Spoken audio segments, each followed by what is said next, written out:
Hello, today I will show you how to check the IMEI number of your Samsung Galaxy M10. First, let's unlock the phone by pressing the power key and swiping up.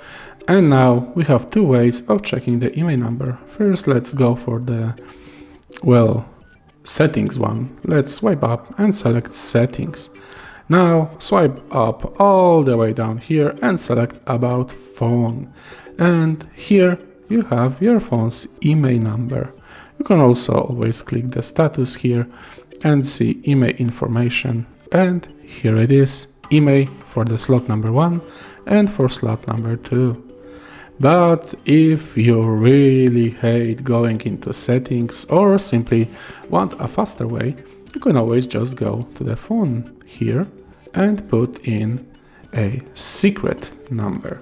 So we simply press the asterisk, hashtag 06 and hash once again, and just like that the phone will automatically show you both of your IMEI numbers and a barcode you can scan if needed.